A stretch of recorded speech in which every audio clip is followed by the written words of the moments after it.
tu ne reviendras travailler ici que lorsque tu te mettras à genoux pour supplier ta sœur de te pardonner, a crié mon père pendant la réunion du conseil d'administration de l'entreprise que j'ai aidé à construire.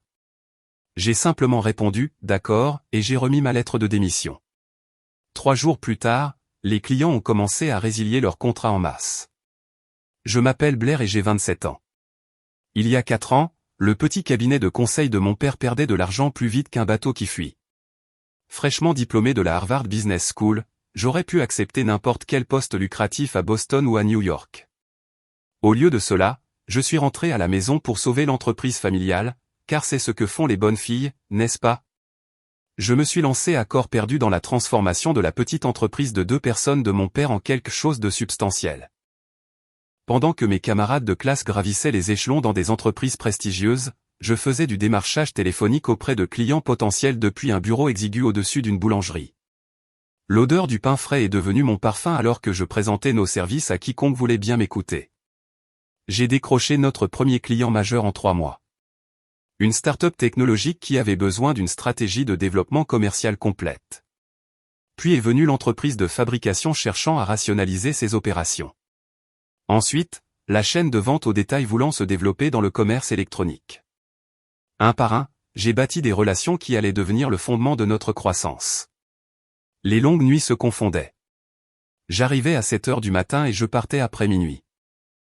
Poussé par la détermination et une quantité malsaine de café, j'ai recherché des investisseurs potentiels, rédigé des plans d'affaires et convaincu lentement 3 investisseurs providentiels de nous donner une chance. La 2e année, nous avions déménagé dans un véritable immeuble de bureaux au centre-ville. Papa a commencé à porter des costumes chers et à conduire une Mercedes. Il a rejoint le country club et a commencé à se présenter comme un entrepreneur qui avait bâti son entreprise à partir de rien.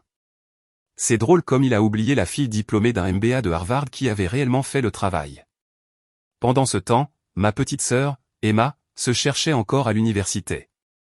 Elle avait changé de spécialisation 4 fois en 3 ans, passant de la psychologie à l'histoire de l'art, puis à la communication, et à tout ce qui lui plaisait ce semestre-là.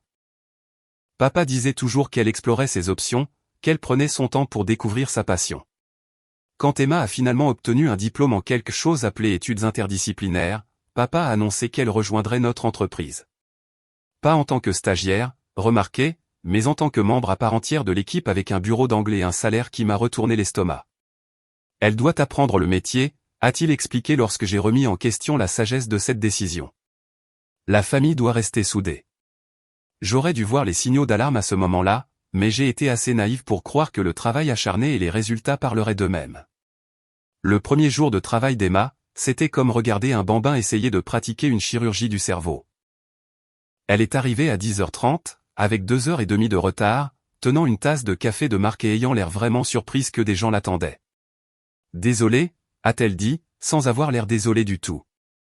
Le trafic était fou et j'ai dû m'arrêter pour mon latte habituel. Vous savez ce que c'est. En fait, je ne savais pas ce que c'était, puisque j'arrivais à 7h30 tous les matins depuis 4 ans. Mais Emma s'installait déjà dans son bureau, admirant la vue que j'avais spécifiquement demandée pour quelqu'un qui l'apprécierait. Dès sa première semaine, Emma s'était imposée comme la reine officieuse du bureau. Elle interrompait les réunions avec les clients pour demander si quelqu'un voulait du café, puis disparaissait pendant 1 heure pour aller le chercher.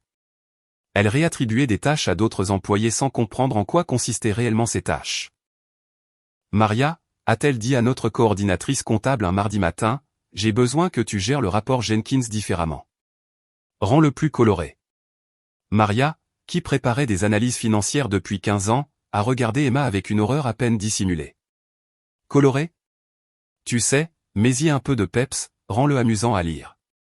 Depuis mon bureau, j'ai vu l'œil de Maria tressaillir légèrement. Le rapport Jenkins était une évaluation financière trimestrielle pour un cabinet d'avocats. Pas vraiment le genre de document qui appelait des claquements de doigts et des confettis. Mais le vrai problème a commencé quand Emma a commencé à utiliser la phrase « l'entreprise de mon père » comme une arme. Elle acculait les employés dans la salle de pause, leur rappelant qui signait leur chèque de paie. Elle annulait des décisions que j'avais prises sans consulter personne, y compris moi. Emma, ai-je dit lors de sa 2e semaine, en frappant à la porte de son bureau. Nous devons parler du calendrier du projet Morrison. Elle a levé les yeux de son téléphone où elle semblait faire défiler Instagram. Qu'est-ce qu'il y a? tu as dit aux clients que nous pourrions livrer leur stratégie marketing en 2 semaines. Le calendrier que j'ai développé avec l'équipe était de 6 semaines, et c'était déjà ambitieux. Emma a haussé les épaules. Alors, travaillez plus vite. Problème résolu. Le rejet désinvolte de mois de planification minutieuse m'a fait serrer la mâchoire. Ce n'est pas si simple. Un travail de qualité prend du temps. Si nous nous dépêchons et livrons quelque chose de médiocre, nous perdrons le client. Papa dit toujours que le client a toujours raison, a répondu Emma, se retournant déjà vers son téléphone. Peut-être que tu n'es juste pas habitué à la pression. Peut-être que je ne suis pas habitué à travailler avec quelqu'un qui pense que la stratégie d'entreprise, c'est comme commander un fast-food, ai-je pensé. Mais j'ai gardé cette observation pour moi. Le point de rupture est survenu lors de notre réunion d'équipe hebdomadaire. Emma est entrée avec 20 minutes de retard, interrompant ma présentation sur les prochains livrables aux clients. Oh, avant que j'oublie, a-t-elle annoncé à la salle, je mets en place un nouveau code vestimentaire, tenue de ville formelle uniquement, et je veux que tout le monde soit là à 8 heures précises tous les matins. Le silence qui a suivi était assourdissant. C'étaient des gens qui avaient travaillé avec des horaires flexibles pendant des années, des gens qui performaient au plus haut niveau, qu'ils portent des costumes ou des pantalons en toile. Emma, ai-je dit prudemment. Nous n'avons jamais eu de problème avec nos politiques actuelles. Elle m'a fixé d'un regard qui aurait pu geler de la lave. Eh bien, les choses changent par ici. C'est là que j'ai réalisé qu'il ne s'agissait pas seulement pour Emma d'apprendre le métier. Il s'agissait de pouvoir, de contrôle, et de la dangereuse combinaison de sentiments de droit et d'inexpérience. 3 semaines après le début du règne de terreur d'Emma, j'ai trouvé notre meilleur chef de projet, Tom, en train de mettre à jour son CV dans son bureau. « Tu vas quelque part ?» ai-je demandé, bien que la réponse soit écrite sur son visage. Tom a levé les yeux, l'air coupable, puis a soupiré. « Blair, je suis ici depuis le début. J'ai vu cette entreprise grandir à partir de rien. Mais je ne peux plus travailler dans ces conditions. » Quelles conditions spécifiquement ? ai-je demandé, même si je soupçonnais la réponse. Hier, Emma m'a dit que je devais refaire 3 mois de travail sur le projet Artfield parce qu'elle n'aimait pas la police que j'avais utilisée dans la présentation. La police, Blair. Pas le contenu, pas la stratégie, la police. J'ai senti ma tension artérielle monter. Lui as-tu expliqué que le client avait déjà approuvé les documents ?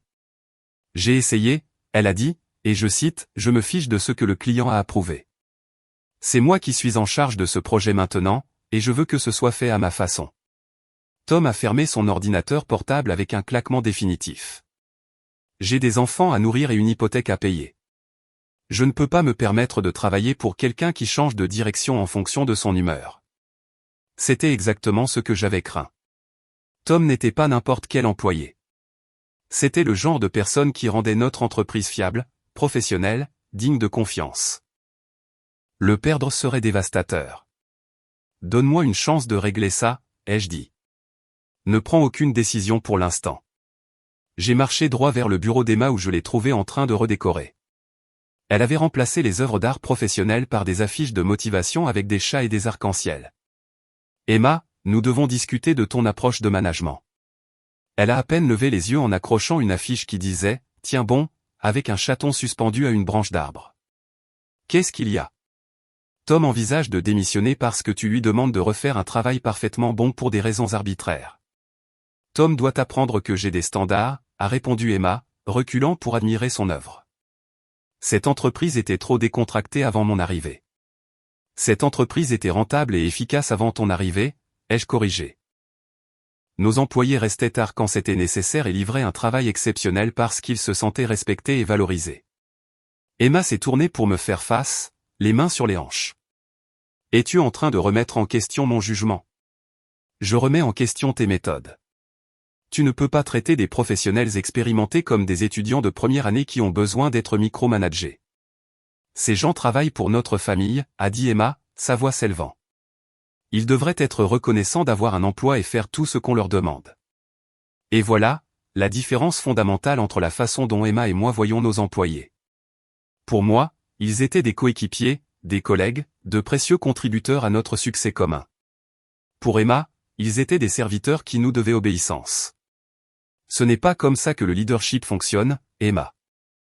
Tu ne peux pas exiger le respect. Tu dois le mériter. Le visage d'Emma est devenu rouge. Ne me fais pas la leçon sur le leadership. Tu es peut-être ici depuis plus longtemps, mais c'est toujours l'entreprise de papa, ce qui en fait aussi mon entreprise. Et je peux la diriger comme je veux. La conversation a dégénéré à partir de là.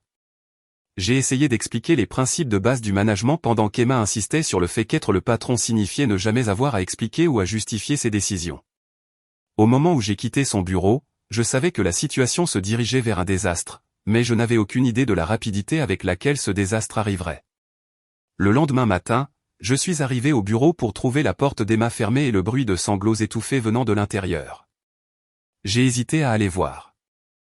Nous ne nous étions pas vraiment quittés en bons termes la veille, mais la décence humaine élémentaire l'a emporté. J'ai frappé doucement. Emma, tout va bien?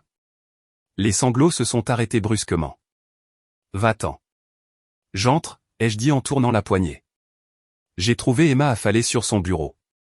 Le mascara coulait sur ses joues comme de la peinture de guerre. L'écran de son ordinateur montrait un email qui m'a fait chavirer le cœur. Tom avait envoyé sa démission officielle, avec effet immédiat. Ainsi que Maria de la comptabilité et Janet des relations clients.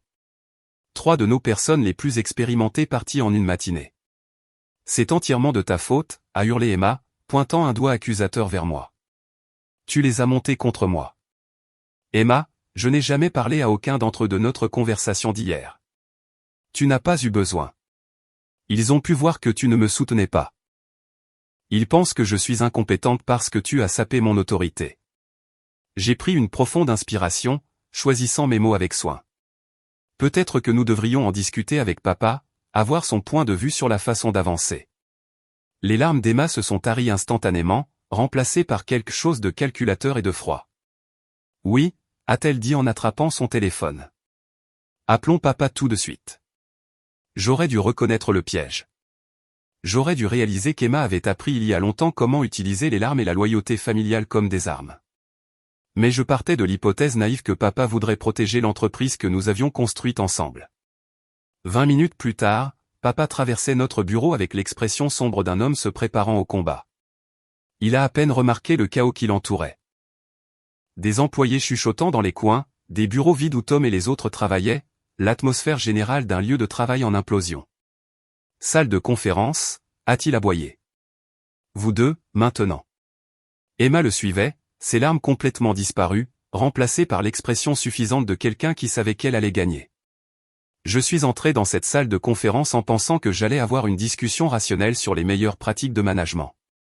J'étais sur le point d'apprendre à quel point je pouvais me tromper. Papa était assis en bout de table, Emma à sa droite, moi en face d'eux. Le positionnement semblait délibéré, comme un tribunal où le verdict avait déjà été rendu. Emma me dit que tu as saboté son autorité, a commencé papa sans préambule. Ce n'est pas exact, ai-je répondu calmement. J'ai essayé de l'aider à comprendre pourquoi son approche pose problème. En la critiquant devant le personnel. En expliquant les principes de base du management lors de conversations privées. La mâchoire de papa s'est crispée. Emma est ta sœur, Blair. Elle mérite ton soutien, pas que tu la sapes. Et voilà. La carte de la famille jouait exactement comme je m'y attendais. Pas une discussion sur ce qui était le mieux pour l'entreprise, mais sur la loyauté familiale et le soutien à Emma, quelles qu'en soient les conséquences. Papa, ai-je dit prudemment. Nous avons perdu 3 employés clés en une journée. Ne penses-tu pas que nous devrions nous concentrer sur la stabilisation de la situation? Emma a reniflé de façon dramatique. Tu vois, elle ne se soucie même pas d'avoir blessé mes sentiments. Elle ne se soucie que d'avoir raison. Je l'ai regardée avec stupéfaction. Nous discutions de l'effondrement quasi total de notre entreprise et Emma ramenait ça à ses sentiments. Mais papa hochait la tête avec sympathie, son expression s'adoucissant en regardant sa plus jeune fille. Je pouvais voir la décision se former dans ses yeux et mon estomac s'est noué. Ce n'allait pas être une discussion du tout. La réunion d'urgence du conseil d'administration a été convoquée pour le lundi suivant. Papa avait réuni nos 3 investisseurs, l'avocat de l'entreprise et notre comptable dans la salle de conférence principale. L'ordre du jour, que je n'ai vu que ce matin-là, ne contenait qu'un seul point, la restructuration organisationnelle. J'aurais dû savoir que quelque chose n'allait pas quand Emma est arrivée habillée comme si elle avait dévalisé la garde-robe d'une PDG du Fortune 500. Le tailleur pantalon strict, les boucles d'oreilles en perles, la coiffure parfaitement stylée. Elle avait l'air de passer une audition pour un rôle plutôt que d'assister à une réunion d'affaires. Bonjour à tous, a commencé papa, debout en bout de la table de conférence polie. Merci d'avoir pris le temps à si court préavis. Comme vous le savez, nous avons connu quelques changements de personnel récemment, ce qui a mis en évidence la nécessité d'une structure organisationnelle plus claire. Changement de personnel. C'est ainsi qu'il qualifiait l'exode de 3 employés expérimentés. Après mûre réflexion, a poursuivi papa, j'ai décidé de promouvoir Emma au poste de directrice des opérations. Elle supervisera la gestion quotidienne pendant que je me concentrerai sur la planification stratégique et le développement commercial. Les mots m'ont frappé comme un coup physique. Directrice des opérations. Le rôle que j'avais assumé sans le titre pendant 4 ans. Le rôle qui impliquait de gérer les relations clients que j'avais bâties, de superviser les processus que j'avais développés et de coordonner avec les investisseurs que j'avais convaincus de nous rejoindre. Richard, notre principal investisseur, s'est agité inconfortablement sur sa chaise. Excusez-moi, David, mais qu'en est-il de Blair? N'est-ce pas elle qui s'occupe des opérations depuis le début? Blair a fait un excellent travail, a répondu papa sans sourciller. Mais il est temps d'avoir une nouvelle perspective. Emma apporte de nouvelles idées et de l'énergie à ce rôle. Nouvelle perspective, nouvelles idées. J'ai presque ri de l'absurdité de la chose. Emma, qui était dans l'entreprise depuis 3 semaines et avait fait fuir nos meilleurs employés, était présentée comme une dirigeante innovante. Avec respect, a interrompu Linda, une autre investisseuse. Emma est assez nouvelle dans le métier. Êtes-vous sûr qu'elle est prête pour ce niveau de responsabilité? Emma s'est redressée sur sa chaise, ayant clairement répété ce moment. J'apprécie votre préoccupation, Linda, mais j'ai observé de près les opérations de l'entreprise et je vois d'importantes opportunités d'amélioration. Parfois, une perspective extérieure est exactement ce dont une organisation a besoin. Perspective extérieure. Elle était là depuis 3 semaines et se qualifiait de perspective extérieure. L'audace était à couper le souffle. J'ai réalisé que je devais prendre la parole avant que cette farce n'aille plus loin. Papa, je pense que nous devrions discuter de cette décision de manière plus approfondie. Emma n'a pas encore terminé sa période d'intégration, et encore moins démontré qu'elle est prête pour un rôle de direction. La température dans la pièce a semblé chuter de 10 degrés. L'expression de papa s'est assombrie alors qu'il tournait toute son attention vers moi. Je ne t'ai pas demandé ton avis, Blair. Les mots flottaient dans l'air comme une gifle. Autour de la table, je pouvais voir nos investisseurs échanger des regards mal à l'aise. C'était censé être une réunion de conseil d'administration professionnelle, pas une dispute de famille, mais je ne pouvais pas rester silencieuse. Pas alors que tout ce pourquoi j'avais travaillé était remis à quelqu'un qui ne le comprenait ni ne le respectait. Il ne s'agit pas d'opinion, ai-je continué, gardant ma voix stable malgré le tumulte intérieur. Il s'agit de l'avenir de l'entreprise. Nous avons déjà perdu 3 employés à cause de problèmes de management. Promouvoir la personne responsable de ces pertes semble contre-productif. Les yeux d'Emma se sont remplis de larmes, sur commande. Elle me sape depuis le jour où j'ai commencé, a-t-elle dit, sa voix tremblant d'une émotion parfaitement calibrée. J'ai tellement essayé de contribuer, mais Blair refuse d'accepter que je puisse avoir de la valeur à apporter.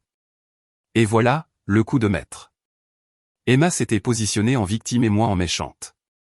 Tout cela sous les yeux de nos investisseurs. Le visage de papa était maintenant rouge, sa colère à peine contenue. Ça suffit, Blair. Tu n'as montré que du mépris pour ta sœur depuis qu'elle nous a rejoints. J'ai montré de l'inquiétude pour l'entreprise, ai-je répondu. L'entreprise que j'ai construite, a hurlé papa. L'entreprise qui existe grâce à ma vision et à mon travail acharné. Sa vision, son travail acharné. Mes 4 années de journée de 18 heures à bâtir des relations et à obtenir des investissements, à transformer son cabinet de conseil défaillant en une entreprise florissante, et il effaçait ma contribution en quelques mots. En fait, a interrompu Richard, d'après ce que je me souviens, Blair a joué un rôle déterminant dans la croissance de l'entreprise. Le plan d'affaires qu'elle a développé a été un facteur clé dans notre décision d'investissement. La mâchoire de papa s'est dangereusement crispée. Les plans d'affaires ne construisent pas les entreprises. Le leadership le fait. Et je suis le leader ici. Il s'est tourné vers moi avec une expression que je n'avais jamais vue auparavant. Froide, méprisante, définitive. Tu peux soit soutenir Emma et son nouveau rôle, soit tu peux trouver un autre endroit où travailler. Et franchement, après cette démonstration de déloyauté, tu ne seras la bienvenue que lorsque tu t'excuseras auprès de ta sœur et que tu la supplieras de te pardonner pour la façon dont tu l'as traitée. La pièce est tombée dans le silence, à l'exception du bourdonnement de la climatisation et des reniflements discrets d'Emma. J'ai regardé autour de la table des visages allant du choqué à l'embarrassé en passant par le soigneusement neutre. Ces gens m'avaient vu construire cette entreprise à partir de rien. Ils savaient ce que j'avais apporté, mais la dynamique familiale l'emportait sur le bon sens des affaires, et ils n'allaient pas se battre pour moi. J'ai fouillé dans mon sac à main et j'ai sorti l'enveloppe que j'avais préparée ce matin-là, l'enveloppe que j'avais espéré ne pas avoir à utiliser. D'accord, ai-je dit doucement. Je me suis levé lentement, j'ai posé l'enveloppe sur la table devant mon père et je l'ai regardé droit dans les yeux. Voici ma démission. Le silence qui a suivi était assourdissant. Le trajet de la salle de conférence à mon bureau m'a semblé être un voyage dans la mélasse. Chaque pas nécessitait un effort conscient alors que la réalité de ce qui venait de se passer s'installait. 4 années de ma vie réduite à une querelle de famille où le sang importait plus que la compétence. Je pouvais entendre des conversations chuchotées commencer derrière moi alors que je rassemblais mes affaires personnelles. La photo encadrée de ma remise de diplôme de Harvard, la petite plante succulente qui avait survécu à d'innombrables nuits tardives. Le prix d'entreprise que nous avions gagné l'année dernière. Notre première reconnaissance de l'industrie. J'ai laissé celui-là sur le bureau. Laissons-les trouver comment gagner le prochain. Mes mains étaient étonnamment stables pendant que je faisais mes cartons. Peut-être parce qu'au fond de moi, je savais que ce moment était inévitable depuis la seconde où Emma avait franchi nos portes. Peut-être parce que j'étais trop choqué pour ressentir quoi que ce soit pour le moment. Maria est apparue à l'embrasure de ma porte. Elle était censée être partie, ayant soumis sa démission, mais travaillait apparemment pendant une période de transition. « Blair, je suis tellement désolée », a-t-elle murmuré. « C'est insensé. »« C'est une affaire de famille », ai-je répondu, essayant de garder ma voix neutre. « Parfois, ça devient compliqué. »« Ce n'est pas compliqué. »« C'est stupide », a dit Maria sans détour. Emma ne connaît pas la différence entre une marge bénéficiaire et un plan de participation aux bénéfices. Comment est-elle censée diriger les opérations ? J'ai jeté un coup d'œil vers la salle de conférence où je pouvais encore entendre des voix élevées. Je suppose que nous le découvrirons. Tom est apparu ensuite, revenu pour vider son propre bureau. Les nouvelles vont vite par ici, a-t-il dit d'un air sombre. J'ai entendu ce qui s'est passé. Ne t'inquiète pas pour ça, lui ai-je dit. Nous retomberons tous sur nos pieds. Ce n'est pas ce qui m'inquiète, a répondu Tom. Je m'inquiète pour les clients, pour les projets que nous avons construits, pour voir tout ce que nous avons créé être ruiné par quelqu'un qui pense que la stratégie d'entreprise est une affiche de motivation. Je comprenais sa frustration, mais je ne pouvais plus rien y faire. L'entreprise devra trouver sa propre voie. Au moment où j'avais tout emballé, une petite foule s'était rassemblée. Des employés qui avaient entendu parler de ma démission et voulaient me dire au revoir. Leurs expressions allaient de la confusion à la colère en passant par une tristesse sincère. C'étaient des gens avec qui j'avais travaillé pendant des années, des gens qui étaient devenus plus que des collègues. « Qu'est-ce que tu vas faire ?» a demandé Jennifer du marketing. « Prendre des vacances ?» ai-je dit, surprise de voir à quel point cela sonnait bien. Je n'ai pas pris de vraies vacances depuis que j'ai commencé ici. Et c'était vrai. 4 ans de semaine de 60 heures, à sacrifier les week-ends et les vacances pour le bien de l'entreprise. 4 ans à faire passer les besoins de tout le monde avant les miens. Peut-être que perdre ce travail était la façon de l'univers de me dire de découvrir qui j'étais en dehors de ce bureau. J'ai transporté ma boîte d'affaires à travers le hall, devant la réception où la déclaration de mission de notre entreprise était accrochée dans un cadre coûteux. Quelque chose sur la construction de partenariats durables par l'innovation et l'intégrité. L'ironie ne m'a pas échappé. Papa est sorti de la salle de conférence alors que j'atteignais la sortie. Son visage était rouge, sa cravate légèrement de travers. Des signes que la réunion ne s'était pas bien passée après mon départ. Blair, a-t-il appelé. Je me suis retourné, espérant un instant qu'il aurait pu reconsidérer, que la famille pourrait réellement signifier travailler ensemble au lieu de choisir des camps. J'espère que tu comprends que ce n'est pas personnel, a-t-il dit avec raideur. C'est des affaires. Je l'ai regardé. Cet homme qui m'avait élevé, qui m'avait appris à conduire, aidé avec mes devoirs et m'avait accompagné à l'hôtel au mariage de ma cousine quand j'étais demoiselle d'honneur. Cet homme qui me traitait comme une employée mécontente plutôt que comme sa fille. Non, papa, ai-je répondu doucement. C'est entièrement personnel, et c'est exactement ça le problème. J'ai poussé les portes en verre et je suis entré dans le parking, respirant librement pour la première fois depuis des mois. Alors que je m'éloignais du bâtiment qui avait été ma deuxième maison pendant 4 ans, mon téléphone a commencé à vibrer de SMS, d'employés exprimant leur soutien, de clients s'interrogeant sur la transition, d'anciens collègues qui avaient entendu la nouvelle par le bouche à oreille de l'industrie. Mais le plus étrange était ce que je ressentais, pas dévasté, ni paniqué, ni vaincu. Je me sentais plus légère, comme si j'avais retenu ma respiration pendant des années et que je pouvais enfin expirer. Pour la première fois depuis mon diplôme de Harvard, je n'avais aucune idée de ce qui allait suivre. Et étonnamment, cela ressemblait à de la liberté. La première chose que j'ai faite après avoir quitté le bureau était quelque chose que je n'avais pas fait en 4 ans. Je suis rentré chez moi et j'ai fait une sieste. Pas le genre de sieste où l'on s'effondre d'épuisement sur le canapé, mais la luxueuse sieste du milieu d'un mardi après-midi, du genre, personne ne peut me dire quoi faire. Quand je me suis réveillé, c'était le soir et mon téléphone avait explosé de messages. Blair, que s'est-il passé, de Jennifer du marketing. Est-ce vrai que tu as démissionné, de Tom? Appelle-moi immédiatement, de ma colocataire d'université qui avait entendu la nouvelle par son réseau. Mais les messages les plus intéressants n'étaient pas d'anciens collègues. Ils provenaient de numéros que je ne reconnaissais pas avec des objets comme « opportunité d'emploi » et « poste à pourvoir immédiatement au niveau direction ». Les nouvelles vont vite dans notre secteur, apparemment plus vite que je ne l'avais imaginé. Le premier appel est arrivé pendant que je me préparais le dîner. Un vrai dîner, pas la barre de céréales et le café qui m'avaient soutenu pendant la plupart de mes déjeuners de travail. Blair Davis, c'est Michael Chen de Hartwell Industries. J'ai entendu dire que vous pourriez envisager de nouvelles opportunités. Hartwell Industries était l'un de nos plus grands concurrents. Michael était leur vice-président du développement commercial, quelqu'un que j'avais rencontré lors de conférences de l'industrie et que je respectais professionnellement. Les nouvelles vont vite, ai-je dit, en remuant la sauce pour pâte et en essayant de ne pas laisser paraître mon amusement. Les bonnes personnes sont difficiles à trouver, a répondu Michael. Et les bonnes personnes qui comprennent à la fois la stratégie et l'exécution sont encore plus rares. Seriez-vous intéressé par un poste de directrice principale? Il y a 3 ans, j'aurais sauté sur une telle offre. Aujourd'hui, cela semblait surréaliste. Quel genre de calendrier envisagez-vous? Que diriez-vous d'un déjeuner demain? J'ai presque ri. Hier, on me disait de supplier ma sœur incompétente de me pardonner. Aujourd'hui, je recevais des offres d'emploi tout en préparant une sauce marinara maison. Laissez-moi vérifier mon emploi du temps très chargé de chômeuse, ai-je dit. Demain me convient. Le deuxième appel est arrivé 1 heure plus tard. Puis le troisième. À l'heure du coucher, j'avais des déjeuners prévus pour le reste de la semaine et la prise de conscience croissante que ma réputation professionnelle s'étendait bien au-delà de l'entreprise que je venais de quitter. L'appel le plus intéressant, cependant, est venu de Patricia Williams, PDG de Morrison Financial, l'un de nos clients actuels. Enfin, l'un des clients actuels de papa. Blair, j'espère que vous ne m'en voudrez pas de vous appeler directement.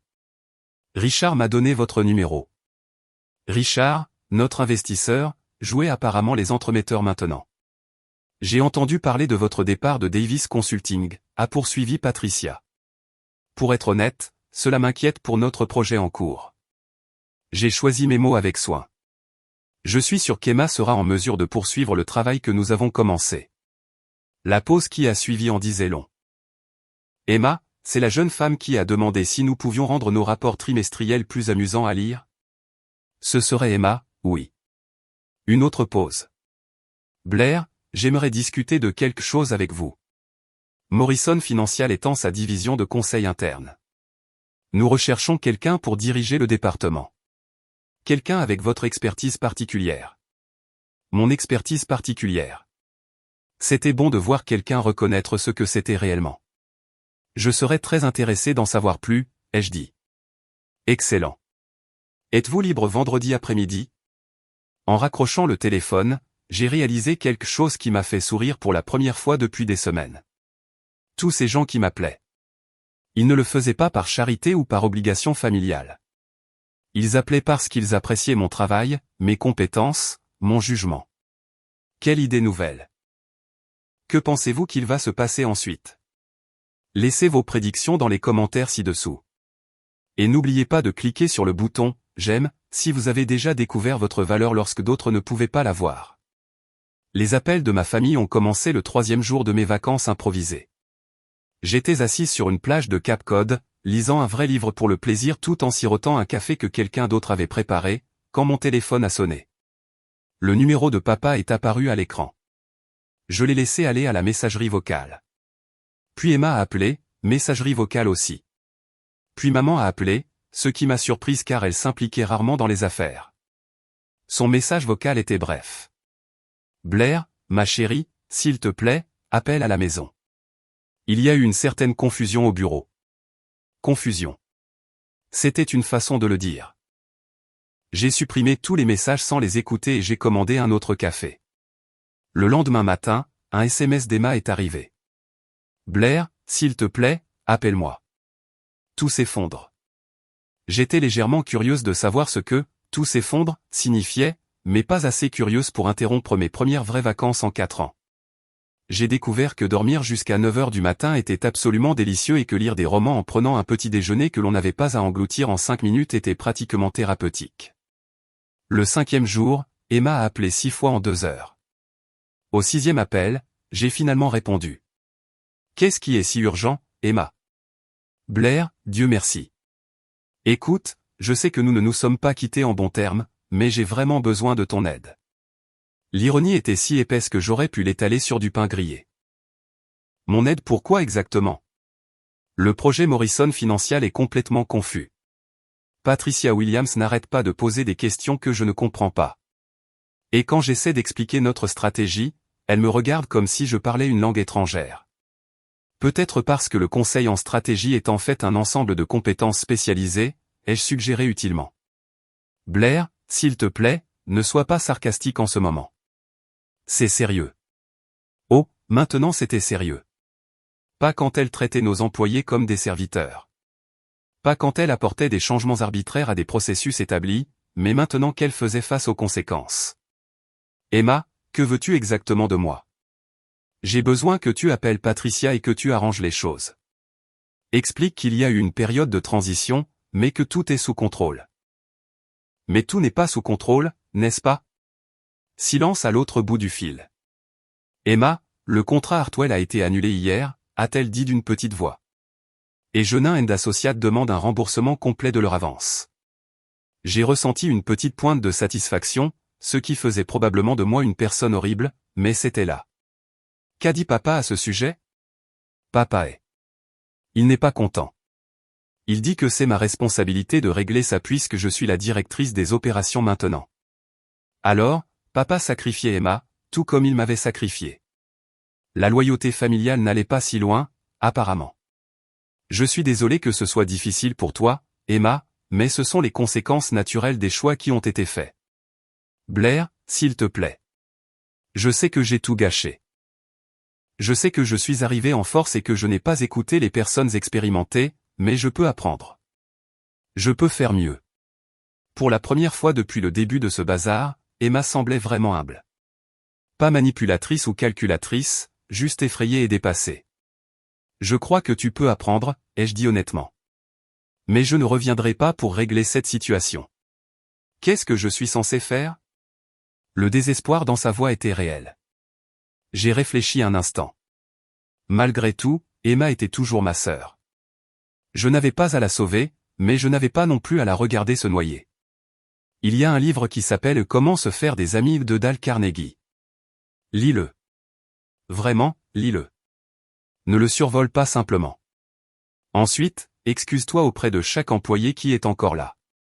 Reconnais tes erreurs et demande-leur de t'aider à apprendre le métier correctement. C'est tout? Lire un livre? C'est le début. Le reste dépend de toi.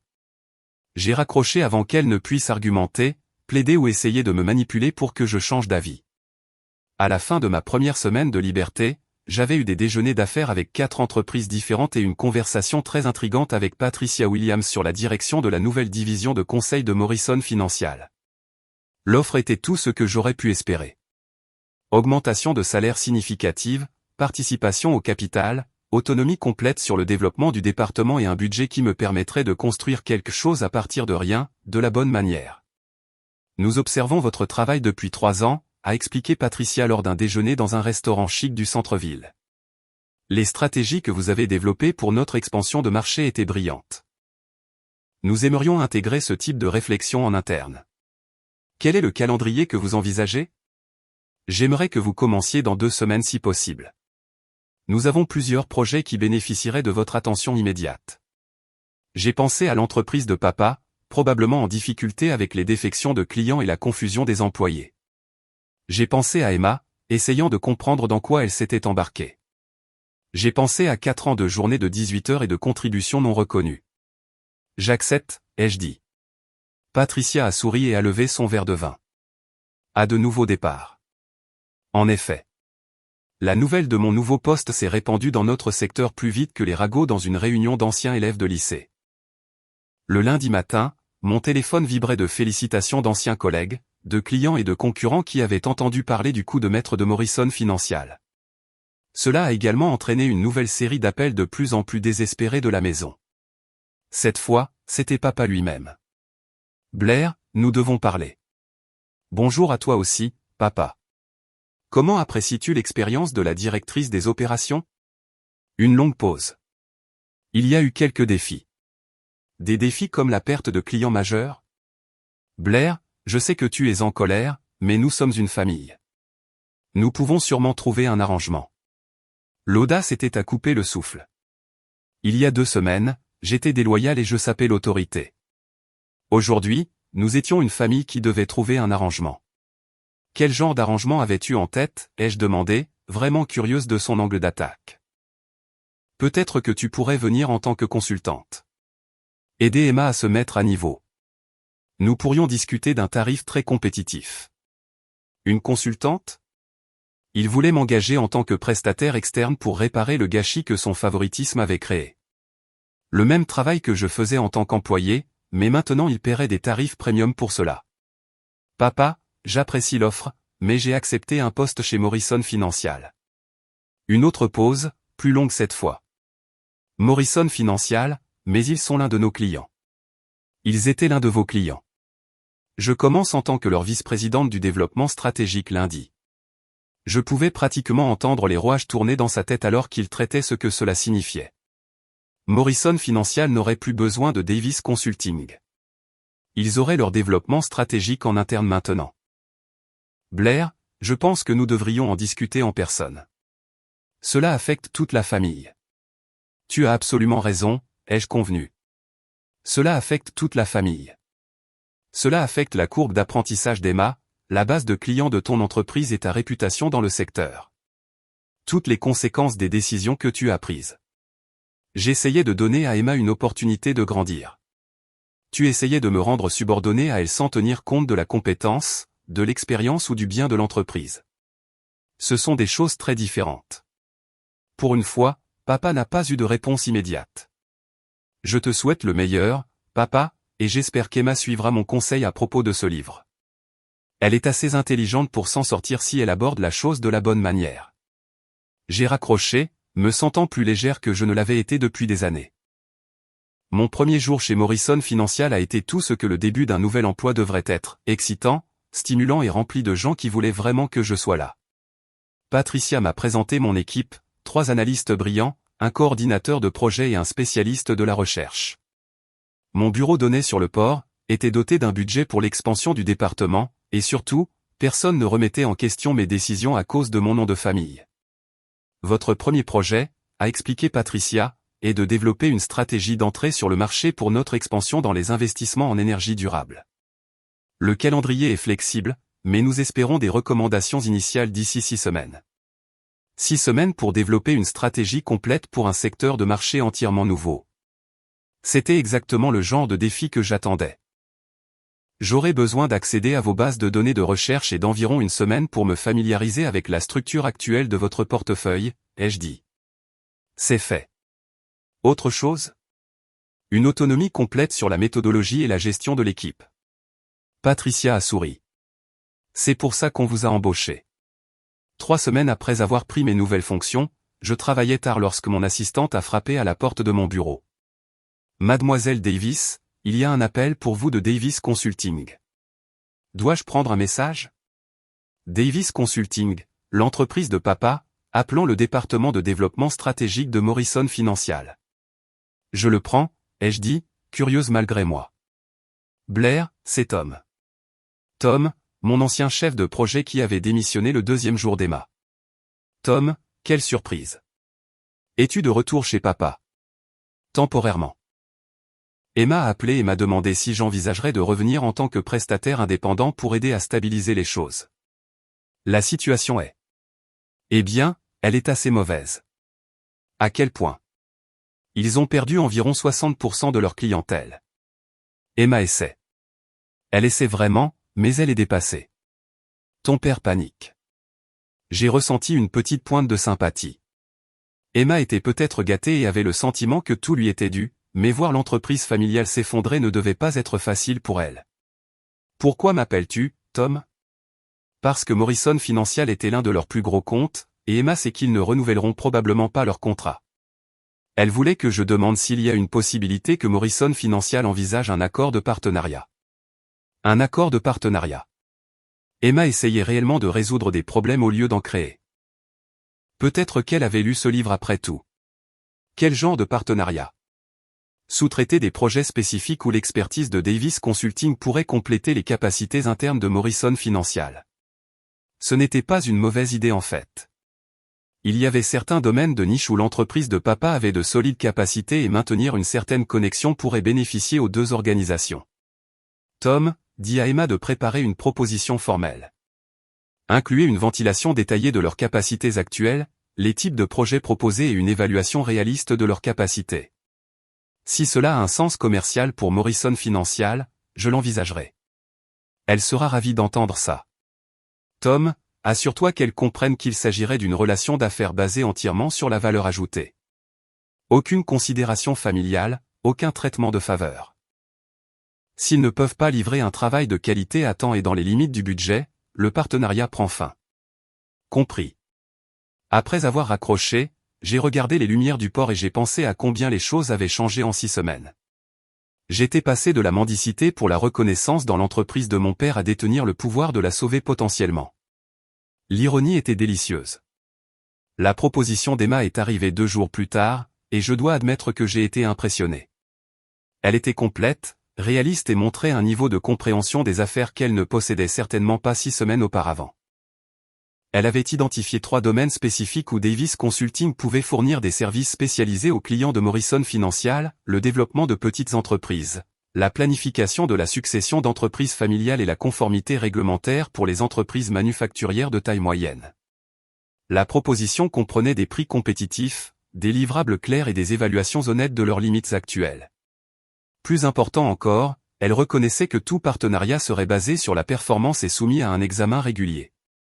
J'ai programmé une réunion avec Patricia pour discuter de la possibilité. Quelle est votre évaluation, a-t-elle demandé après avoir examiné la proposition d'Emma.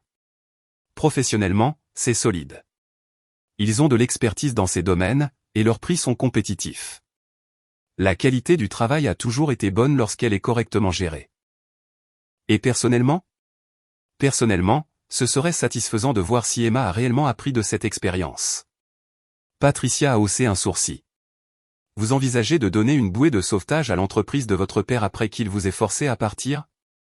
J'envisage un accord commercial qui pourrait bénéficier à Morrison Financial tout en apprenant à ma famille quelque chose sur les conséquences et les relations professionnelles.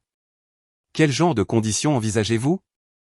Des contrats projet par projet, pas d'engagement à long terme, des indicateurs de performance clairs, et toute la communication passe par les canaux officiels. Pas d'appels téléphoniques familiaux demandant des faveurs ou des considérations spéciales. Patricia a souri. Vous voulez les aider, mais à des conditions entièrement professionnelles. Je veux voir s'ils peuvent fonctionner comme un partenaire commercial légitime sans que le drame familial n'obscurcisse tout. Le premier test est arrivé plus tôt que prévu. Morrison Financial avait un client, une entreprise manufacturière familiale qui avait besoin d'aide pour la planification de la succession alors que le fondateur se préparait à prendre sa retraite. C'était exactement le genre de projet que la proposition d'Emma avait identifié. J'ai appelé la ligne principale de Davis Consulting et j'ai demandé à parler à la directrice des opérations. Blair. La voix d'Emma était surprise et pleine d'espoir. C'est Morrison Financial qui appelle concernant votre proposition de partenariat, ai-je dit formellement. Nous avons un projet potentiel qui correspond à vos capacités spécifiées. Emma a vite compris. Je serais ravi de discuter des exigences de Morrison Financial. J'ai exposé la portée du projet, le calendrier et les attentes. Emma a posé des questions intelligentes sur les antécédents du client et les défis spécifiques. Quand j'ai mentionné le budget, elle n'a pas essayé de négocier des tarifs plus élevés ou de demander une considération spéciale. Nous pouvons absolument livrer cela dans votre calendrier et votre budget, a dit Emma. Quand souhaitez-vous notre plan de projet détaillé? Fin de cette semaine. Vous l'aurez jeudi. Elle l'a livré le mercredi. Le plan de projet était complet, réaliste et montrait qu'elle avait clairement appris à gérer les attentes des clients plutôt qu'à faire des promesses impossibles. Encore mieux, la structure de l'équipe comprenait des prestataires expérimentés pour compléter les domaines où les connaissances d'Emma étaient encore en développement. J'ai approuvé le projet. 2 semaines plus tard, l'équipe d'Emma a livré exactement ce qu'elle avait promis, à temps et dans les limites du budget. Le client était satisfait, et la réputation de Morrison Financial a été améliorée plutôt que mise en péril. Quand Emma a appelé pour discuter du prochain projet potentiel, son ton était complètement différent de nos conversations précédentes. Professionnel, confiant, mais pas arrogant. Elle a demandé des commentaires sur leur performance et a incorporé mes suggestions dans sa prochaine proposition. Papa, pendant ce temps, avait commencé à me traiter avec quelque chose qui ressemblait à du respect. Lorsque nous nous sommes croisés lors d'une conférence de l'industrie, il m'a réellement remercié de leur avoir donné une chance de faire leurs preuves. Je sais que les choses se sont compliquées entre nous, a-t-il dit maladroitement. Mais je suis fier de ce que tu as accompli chez Morrison Financial. Ce n'était pas une excuse pour la façon dont il avait géré la situation, mais c'était une reconnaissance que j'avais eu raison sur mes propres capacités. Emma, quant à elle, s'était inscrite à des cours de gestion d'entreprise et travaillait avec un mentor professionnel pour développer ses compétences en leadership. Elle avait également réembauché 2 des employés qui avaient démissionné pendant sa période de désastre initial. Plus important encore, elle avait appris à écouter avant de parler et à poser des questions au lieu de faire des suppositions. 6 mois plus tard, je passais en revue les rapports trimestriels lorsque Patricia a frappé à la porte de mon bureau.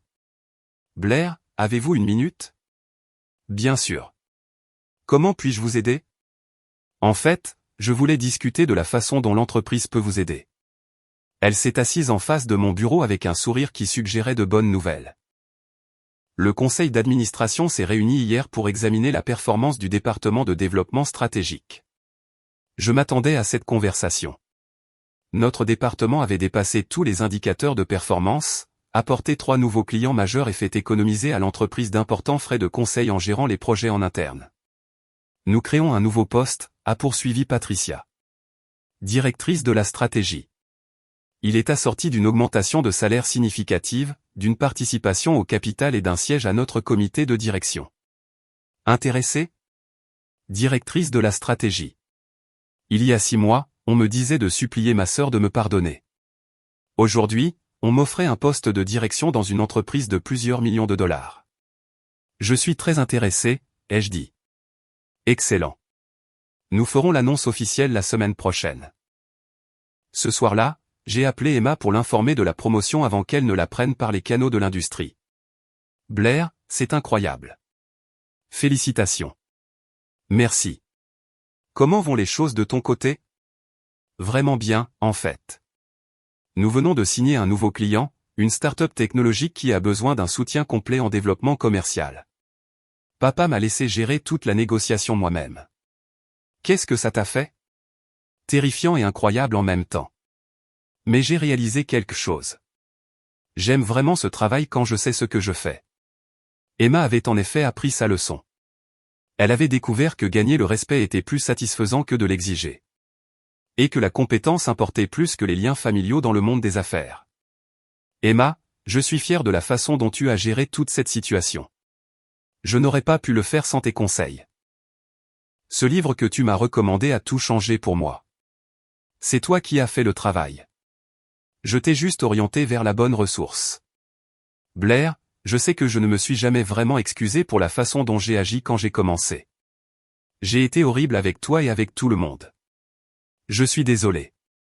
C'était la première excuse sincère que je recevais d'un membre de ma famille à propos de tout ce bazar. Excuses acceptées. Nous faisons tous des erreurs. Ce qui compte, c'est d'en tirer des leçons. Un mois plus tard, Davis Consulting avait reconstitué sa clientèle pour atteindre des niveaux proches de ceux d'avant la crise. Emma s'était montrée suffisamment compétente pour que papa commence à l'inclure dans les décisions de planification stratégique au lieu de simplement lui donner des ordres. Plus important encore, il avait appris à reconnaître ses forces et à lui confier des projets correspondant à ses capacités. Morrison Financial, pendant ce temps, continuait d'offrir des opportunités de partenariat à Davis Consulting lorsque les projets correspondaient à leur expertise. C'était un arrangement mutuellement bénéfique qui prouvait que les entreprises familiales pouvaient travailler ensemble de manière professionnelle lorsque chacun comprenait son rôle. Papa avait encore parfois du mal à traiter Emma comme une employée plutôt que comme sa fille préférée. Mais Emma avait appris à maintenir des limites professionnelles. Lorsqu'il essayait occasionnellement de lui accorder un traitement de faveur, elle déclinait poliment et demandait les mêmes normes que celles qui s'appliquaient à tout le monde. Le moment le plus satisfaisant est venu lorsque papa m'a invité à déjeuner, non pas pour discuter d'affaires, mais juste pour parler. Pour la première fois depuis des années, il m'a posé des questions sur ma vie en dehors du travail, mes projets d'avenir, mes réflexions sur les tendances de l'industrie. Je me rends compte que je ne t'ai jamais vraiment remercié pour ce que tu as fait pour l'entreprise, a-t-il dit alors que nous terminions notre repas. J'ai pris tes contributions pour acquises, et ce n'était pas juste. Ce n'était pas une reconnaissance complète de la mauvaise gestion de la situation, mais c'était un début. J'apprécie ça, papa. Emma m'a dit qu'elle pense à faire son MBA, pour suivre tes traces. J'ai souri. C'est une bonne idée. Elle a les bonnes bases maintenant. En retournant à mon bureau d'angle avec vue sur le port et l'équipe qui respectait mon jugement, j'ai pensé à quel point tout avait changé de façon spectaculaire. J'avais perdu un emploi où ma famille me prenait pour acquise et j'avais gagné une carrière où mes contributions étaient valorisées. Emma avait perdu son sentiment de droit et avait acquis une compétence réelle. Papa avait perdu son illusion que la loyauté familiale importait plus que la performance et avait gagné 2 filles qui réussissaient dans leurs domaines respectifs. Parfois, la meilleure chose que vous puissiez faire pour les gens que vous aimez est de refuser de cautionner leur pire comportement. Parfois, partir est le seul moyen de leur montrer ce qu'ils perdent réellement. Et parfois, juste parfois, tout le monde apprend quelque chose de précieux dans le processus. Si cette histoire a résonné en vous, assurez-vous de liker et de vous abonner pour plus d'histoires sur la découverte de votre valeur et la défense de vous-même. Parfois, la meilleure vengeance est simplement de bien vivre et de réussir par ses propres moyens.